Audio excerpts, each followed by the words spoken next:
जननायक तू, राष्ट्र उद्धारक समर्पणाची मूर्ती तू, या देशाच्या या जनतेच्या आकांक्षांची पूर्ती तू। हे जननायक तू, राष्ट्र उद्धारक समर्पणाची मूर्ती तू। आमच्या सगळ्या सहकार्यांनी मेहनत करून आज ही स्पर्धा उभी केली। ही तर फक्त निमित्त आहे, पण खरी मेहनत आमच्या सगळ्या बीजेपी असेल, शिवसेना पक्ष असेल, आम्ही सगळे एकत्र येऊन ही स्पर्धा आज ही आयोजित केली आहे। प्रतिसाद चांगला आहे, या गोष्टीचा आनंद आहे।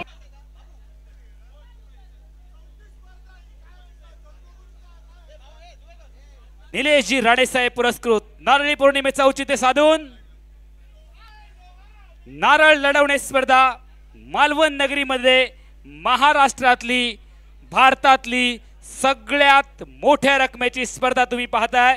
आणि या स्पर्धेचे साक्षीदार होण्यासाठी तो विलक्षण सोहळा ध्यानी मणी आणि हृदय साठवण्यासाठी आपण सगळेजण जमलेलो आहोत।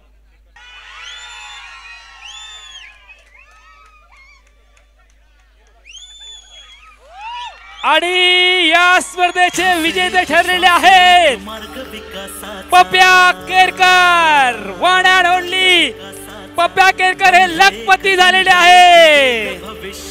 मालवणच्या नगरीमध्ये छत्रपती शिवाजी महाराजांच्या पदस्पर्शाने पावन झालेल्या पवित्र भूमीमध्ये महाराष्ट्रातली भारतातली सगळ्यात मोठी स्पर्धा संपन्न झालेली आहे। आणि या स्पर्धेचे द्वितीय क्रमांकाचे मानकरी ठरलेले आहेत शैलेशजी नाईक। आपण त्यांना विनंती करूयात, आपण मुख्य व्यासपीठावरती यायचा। रोख रुपये 25,000 व आकर्षक चषक शैलेशजी नाईक। भारतातल्या सगळ्यात मोठ्या रकमेच्या स्पर्धेचे मानकरी ठरलेले मालवणच्या पवित्र आणि पावन भूमीमध्ये, ज्या भूमीने भारतातली सगळ्यात मोठी स्पर्धा भरवण्याचा पहिला बहुमान पटकावला, त्या भारतीय जनता पार्टी मालवण तालुका पुरस्कृत नारळ लढवणे स्पर्धा पुरुष गटाचे विजेते one and only Pappya Kerkar लखपती झालेले आहेत।